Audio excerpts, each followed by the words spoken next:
स्वतःच्या घरात चोऱ्या करू लागले. देव गवळणी त्रासून गेल्या, त्रासून.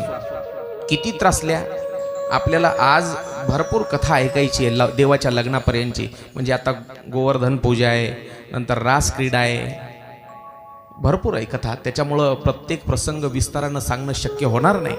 तरी पण एक चोरी सांगतोच. एक चोरी. एक गवळण म्हणली, लय नंदाचा पोरगा चोऱ्या करण्यामध्ये पटाईत झालं का, पण माझ्या घरी चोरी करून दाखवाव त्यानं, मग बहादर समजते त्याला. कृष्णाच्या कानावर बातमी गेली. आता कानावर बातमी जायला का, ते लई मोठा असं महानगर थोडंच होतं, गोकुळ लहानसं गाव. कृष्णाच्या कानावर जेव्हा ही बातमी गेली तेव्हा म्हणला, बर आज संध्याकाळी नंबर हिच्याच घरचा, म्हणला हिच्याच घरचा. ती गवळण बी फार हुशार. तिनं सगळ्या दाराला कडी कुलूप लावून घेतले आणि जे शिंक होतं, शिंक म्हणजे ते बेसिनच्या, त्या बेसिनला जे सिंक असते त्याला सिंक, ते सिंक वेगळं. ते हात धुण्याचं ते बेसिन, सिंक, किचनच्या ओट्याचं ते सिंक वेगळं. शिंक म्हणजे मडकं वर बांधलेले राहायचे, मडके दोरीनं, त्याला शिंक म्हणतात.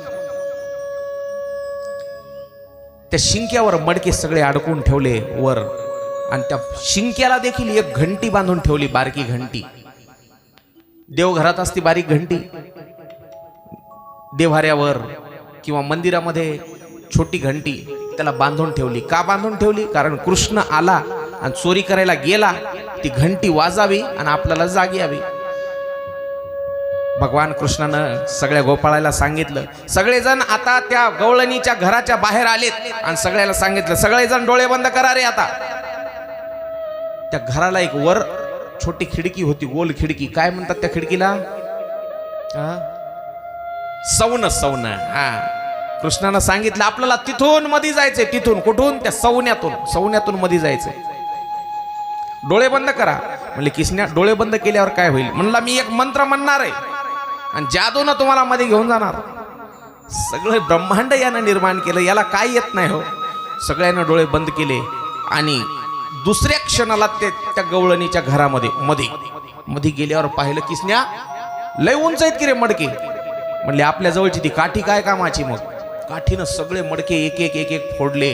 त्या मडक्यातून कोणत्यातून दही पडते, तर कोणत्यातून दूध, कोणत्यातून ताक, कोणत्यातून लोणी, कोणत्यातून तूप, पोटभर खाले. आणि ज्या मडक्याला ती घंटी बांधलेली होती त्या घंटीला सांगितलं, शपथ आहे तुला घंटी. म्हणले काय? खबरदार वाजशील तर. म्हणले वाजणारच नाही. सगळ्या गोपाळाचं खाणं होईपर्यंत वाजली नाही. आणि जेच भगवान कृष्णानं आता म्हणले, झालं का रे तुमचं पोट भरलं का? म्हणले हो, आता मी खातो. म्हणले एक मडकं फोडलं आणि देवानं खायला सुरुवात केल्याबरोबर घंटी वाजायला सुरू झाली. म्हणले खबरदार, घंटी आता वाजायली. म्हणजे देवा, सगळं जग जेव्हा जेवण करेल तेव्हा शांत राहिले तर हरकत नाही, पण या जगाचा बाप जेव्हा जेवण करेल तेव्हा जर शांत राहिले मी, तेव्हा जर नाही वाजले तर माझ्या कुळाला डाग लागेल, कुळाला. म्हणून आपण जेव्हा देवाला आरती करतो, नैवेद्य दाखवतो, तेव्हापासून घंटी वाजवण्याची पद्धत आहे बाबा. घंटी वाजवतात. सगळं दही, दूध, तूप, लोणी खाल्लं, राहिलेलं सगळं खाली नासधूस करून टाकली. त्याला काय खायचं थोडंच होतं, निघाणा करून टाकला. आणि जाता जाता म्हणला गोपाळाला, चला रे तुम्ही पुढं व्हा, मी येतोच म्हणले. जाता जाता त्या गवळणीचे फार केस लांबचे लांब वाढलेले होते. ते डव शॅम्पू वापरायची ना, कोणता? ते Dove Sunsilk head and shoulders. आता केसच ठेवणं झालेत बायका. आता केसावर पोहते भांडे घ्यायलेत ना, त्याच्यामुळे केस लांब ठेवणार. हा, नाहीतर लांबच्या लांब केस राहायचे. त्या गवळणीचे खूप लांब केस होते आणि तिच्या नवऱ्याची होती दाढी खूप लांब. कंडक्टर साहेब, दाढी होती खूप लांब होती, नाही तेवढी नाही, अजून लांब होती. जाता जाता यानं काय केलं, फार करामती, फार खोडसा दाढीची आणि वेणीची गाठ मारली आणि पडला बाहेर. आणि लगेच त्या गल्लीतल्या सगळ्या गोपाळाला सांगितलं, हो पोरो, उद्या सकाळी 6 वाजता इथं सर्कस सुरू होणार आहे. म्हणला काय? म्हणला इथून सोंग निघणार आहे, सोंग 6 वाजता सकाळी. लवकर उठून हजर व्हा म्हणला, हजर. हा, आणि येताना तुमचा बँडबाजा घेऊन या. बँडबाजा म्हणजे पराती तुराट्यानं वाजवीत.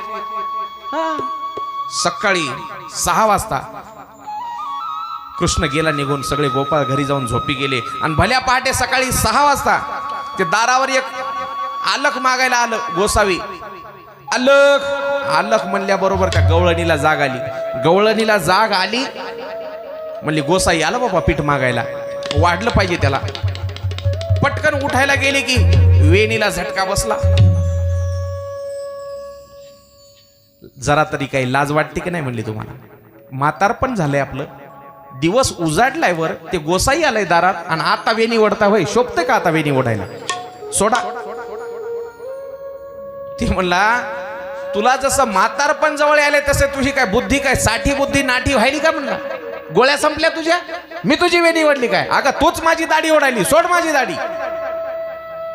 दोघाच नवरा बायकोची झोपली. मग तिनं माग वळून पाहिलं आणि यानं पाहिलं तर गाठ मारलेली. सोडा सोडा गाठ. गाठ सोडायला प्रयत्न करतात, गाठ सुटे ना, गाठ सुट ना. मग आलक ते दारावरला गडबड करायला ना पुन्हा गोसाई. आलक म्हणलं हे काय ताप झाला, कापून टाकू म्हणला. हातात कात्री घेतली. ते म्हणते माझी दाढी कापायची नाही, ती म्हणते माझे केस नाही कापायचे. मग म्हणले बसायचं का असंच? कापा म्हणली माझे केस. पण गाठ काही केल्या तर ती कापना सुटना. असं म्हणतात जाळली तर जळना. वर्णन आलेले बरं का गवळणीमध्ये, एकही शब्द व्यासपीठावरून खोटा नाही सांगणार. जाळली तर जळना. मग दोघही जण उठले, अंथरुणावर पलंगावरून उठले आणि दरवाजापर्यंत गेले. हे म्हणला तिला होय पुढी पुढी होय म्हणला. ती गवळण होती 7 फुटाची. त्या गवळणीची उंची किती? 7 फूट. आणि याची त्या गवळ्याची तिच्या नवऱ्याची ते होतं 5 फुटाचं. ते तिच्या माग दिसना बी. ती दरवाजा काढला, तिनं दार काढलं आणि ते गोसाई दारात. काय हो काकू, किती वेळचा हाका मारतोय आलक आलक करून, चला वाढा बरं पटकन. म्हणली वाढते. एक नाही 4 घरचं पीठ एकदाच वाढते तुला, माता इकडे ये. म्हणली काय पटकन सांगा. म्हणली ही आमची वेणीची दाढीची गाठ सोड. ती म्हणली दाढी कोणाची? म्हणली माझ्या नवऱ्याची. नवरा कोठे? तिनं असा झटका मारला की ते झटक्यातच पुढे आलं. मला तेवढा मारता येणं कारण मानत घ्या पाहिजे नाही. तिनं असा झटका मारला की ते असं झटक्यातच येणे संगच पुढे आलं. म्हणला हे वेगळंच सोंग झाले. त्याने प्रयत्न केला गाठ सोडण्याचा, कापण्याचा, जाळण्याचा, पण गाठ सुटना. ओ काकू म्हणला तुमचा पिठही नको काहीच नको, चाललो मी. म्हणली बाबा चला तर जाय, मग कोणाला सांगू नको दाढीची वेणीची गाठ मारलेली. ते दारात गेलं, सांगित नाही म्हणला कोणाला दाढीची वेणीची गाठ मारलेली. सांगित नाही कोणालाच, मोठ्यानं हाक मारून सांगितलं. बस ऐकलं सगळ्या लेकरायनं. आणि बँड बाजा घेऊन आले लेकर. बँड बाजा हातात पराती ताट वाजवीत वाजवीत सोंग निघालं. सोंग कुठं निघालं? ज्यानं मारली त्यालाच सोडता येते म्हणले, दुसरी कोणाला सोडता येत नाही. कोणा मारली? त्या कृष्णानं मारली.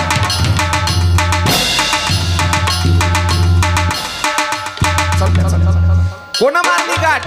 त्या कृष्णानंच मारली. कृष्णानं. तू त्याला काही म्हणली होती का? हो म्हणले म्हणली होती. माझ्या घरी चोरी करून दाखवते, दाखव मग तुला बहादर समजते. चला त्याच्या घरला. नंद बाबाच्या दाराकडे ती वरात वाजत गाजत निघाली. वाजत गाजत मागून पोरं धिंगाणा करतात आणि हे नवरा बायको पुढं. नवरा बायको पुढं कसे चालायले आहे का ना? नवऱ्याला म्हणली ती बायको म्हणली नवऱ्याला, तुम्ही व्हा पुढी, मी राहते माग. तुम्ही व्हा पुढी. हे पुढे निघालं. याची दाढी आणि आधीच उंची कमी आणि ती बाई 7 फुटाची. याची दाढी अशी माग वडायला लागली ना, मान पिळायला लागली याची. ती म्हणली थांबा मी पुढं चालते. बायकोला घातलं पुढील. हे माग माग. ती 7 फुटाची आणि हे 5 फुटाचं. याची दाढी अशी. पुढं दगड धोंडा आला, नाली आली की ती लागली उड्या मारायला. हे उचलून उचलू परेशान. जसे ट्रॅक्टरच्या माग रिकामी ट्रॉली आपटत येते तसं आपटत नेलं त्याला. कुठं? नंदबाबाच्या दारात. नंदबाबाच्या दारात नेल्यावर तो भगवंत नंदबाबाच्या कडेवर बसून हा सगळा प्रकार पाहत होता. नंदबाबाच्या कडेवर बसून. आता जिरली का म्हणला तुझी? डोळ्यानंच बरं का. मला चॅलेंज केलं का? बस. त्यानं पाहिल्या बरोबर तिनं हात जोडले. देवा परत तुझ्या वाटेला कधी येणार नाही. तुला कधी काय खायचं ते खाय. ठीक आहे, काही नाही. ते नंतर पुढची तयारी करायलेत. पुढची तयारी करायलेत. ऐका कथा ऐका. हात जोडले त्या गवळणीनं, माफी मागितली श्रीकृष्णाची. आणि देवानं एक दृष्टी कटाक्ष टाकल्या बरोबर, म्हणजे एक नजर पाहिल्या बरोबर ती कधीच कापल्या न जाणारी, न जळणारी, न तुटणारी गाठ सुद्धा आपोआप सुटली, आपोआप. हो, वर्णन केलं गवळणीमध्ये.